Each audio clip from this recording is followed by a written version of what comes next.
Good morning everyone. So in this video I'm going to give some instructions you need to follow while attending the PT3 examination. So first of all you need to open Google Chrome, not Google. Google is different, Chrome is different. So it should be the icon which is a combination of green, red and yellow color, which means that is a Chrome. You need to open Chrome. So here you need to type the address as mycamo.co.in, and after that you need to log in with your account. I already logged in with my account, so no need to do any logins right now, but you need to do login with your email ID and password. And after that, once you entered into that one, you need to click on the three vertical dots over here at the top right side. If you guys can't able to see that one, instead of these three vertical dots, red color arrow will be there. So both are fine. You need to click on that one and you need to make it as a desktop site. That means you should open this site in a desktop manner, which means then only you can able to see all the buttons which are there in the exam, that is previous button, next button, submit button, all these. If not, you can't able to take the exam. So after that, zoom in. At the top left side you can see three horizontal lines. Click on that one. So you need to select assessments, sixth option, assessments, and it will ask you to take your exam. Click on take exam.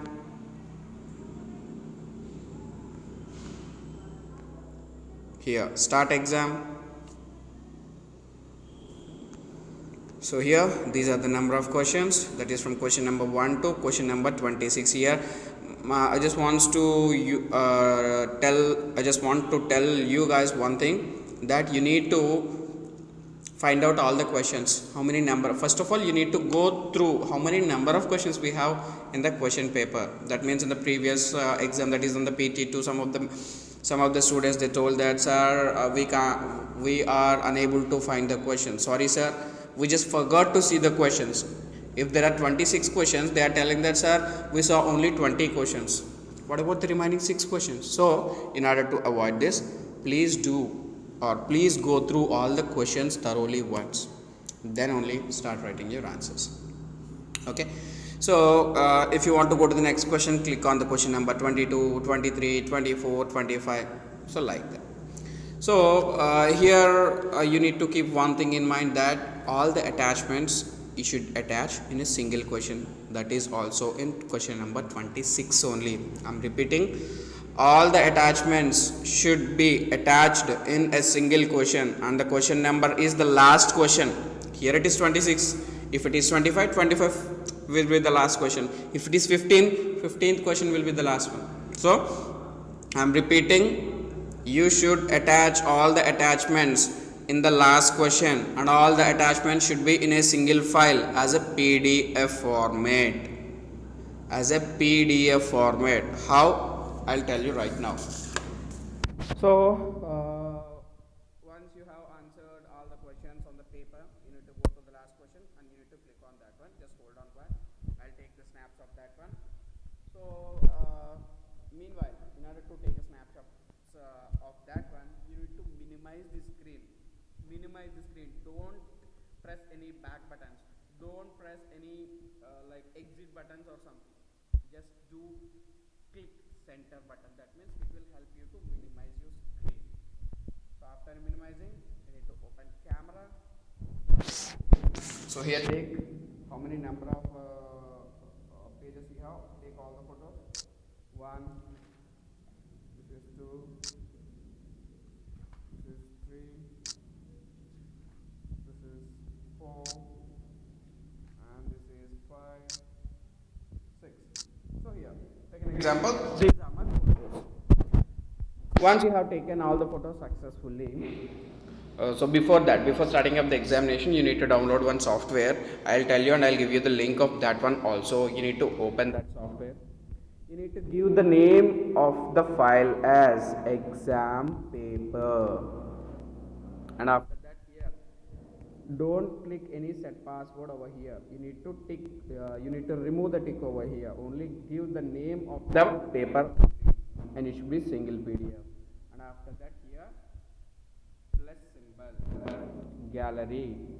So whatever the photos you have taken, select all those photos, click on apply. So all the photos should come over here. After that, tick mark. So here it is. It will be there in internal storage, LIT PDF converter and exam paper. That means you need to open file manager. So this is files. You need to go to internal storage. So this is the internal storage.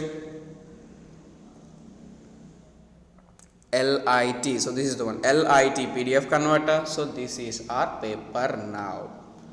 So again, open your exam by pressing that one, what you can say, multitask button. So here like this. Again go to the exam, click on browse file, allow. So here you need to not to select camera, select files. So here click on recents, instead of that one you need to go for files, internal storage, LIT PDF converter, exam paper. So wait, it's been uploading. Why? Because it is a little bigger size, that is it will be around 15 MB of size, so it is taking somewhat. If your internet connection is good, it will take merely 20 to 30 seconds. If not it will take maybe 1 to 2 minutes only. So this is the one exam paper. That means all the exam answer sheets will be there in this single exam paper, so that we can able to correct it very easily. No need to take, and it won't take that much of time. Some of the parents, they are complaining about, sir, some of the papers have corrected and some of the papers they left. So if you do such kind of PDFs, there is no such kind of missing things. All the papers will be there in the single file. So please do that one, and please do watch this video before submitting all these things. So now after that, click on submit exam, click on confirm. That's it, exam completed. So please do watch this video twice or thrice or how many number of times, but better do in this way only. I'm repeating, open in Chrome, always attach the files in PDF format only. All the files should be in a single PDF. And the last one is, you need to submit that PDF file in the last question itself. If you did not submit that in that last question, I think we are not going to correct that paper. So just keep all these points in your mind. All the best. Thank you.